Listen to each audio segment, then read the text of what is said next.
We've been talking about the catalytic role of enzymes, and enzymes actually catalyze literally thousands of reactions. Look at this metabolic map of cellular reactions, and there are hundreds and hundreds and hundreds of reactions that occur in parallel in the same compartment in the cell. That is, you don't have a test tube where a single or a couple of reactions are being carried out. You have a cell in which all of these enzymes and all of these reactions are occurring at the same time. And that means that enzymes have to have exquisite specificity for what they're binding to. And again, we're back to the role of binding for proteins. We've talked about the fact that enzymes lower the transition state energy, so they lower the energy barrier to a reaction. And they can catalyze very simple reactions, in this case, carbonic acid going to H2O and CO2. This enzyme is carbonic anhydrase. And interestingly, it is a target for Diamox, a pharmaceutical that treats altitude sickness. And it works by inhibiting carbonic anhydrase, which increases the carbonic acid levels, leading to excretion of more bicarbonate through the kidneys and the urine, and lowering the CO2 burden at high altitudes. But there are other enzymes that carry out very complex chemical reactions. And this is an enzyme that catalyzes part of the synthetic pathway to Taxol. Taxol is used in cancer therapy, and you can see that these compounds are being built, and they are highly complicated. Enzymes are able to do simple reactions. They can do complex reactions. In all cases, what they're doing is lowering the activation energy for the reaction. So how do enzymes do that? Well, enzymes, first of all, bind to substrates. They have complementary binding sites so that substrates fit just right into those sites. And then they stabilize the transition state. They stress the substrates, if you will, to sort of look like a transition state, and have catalytic side chains. The amino acid side chains serve as catalysts.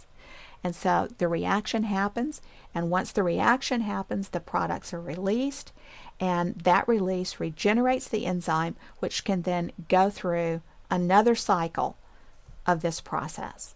So like all catalysts, enzymes are regenerated in the reaction. They are not used up in the reaction, as opposed to substrates, which are used up, are products that appear.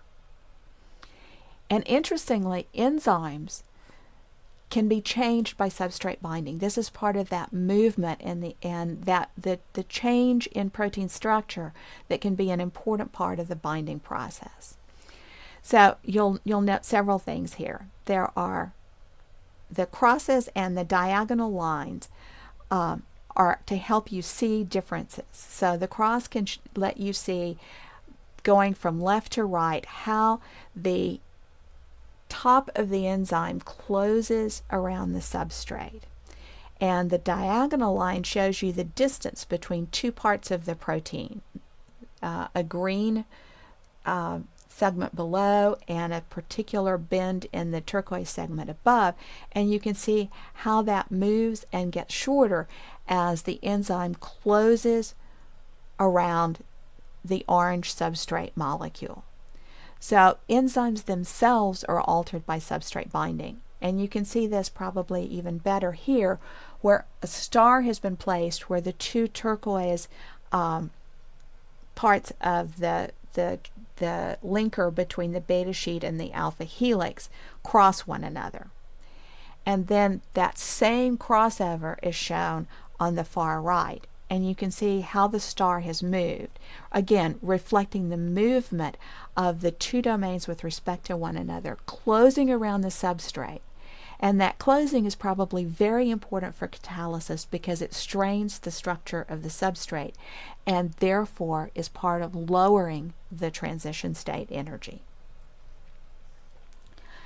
Another strategy that's used is enzyme complexes, because enzyme complexes can enhance the rate at which reactions occur by actually increasing the concentration of a product, which is increasing the concentration of the substrate for the next enzyme in the pathway.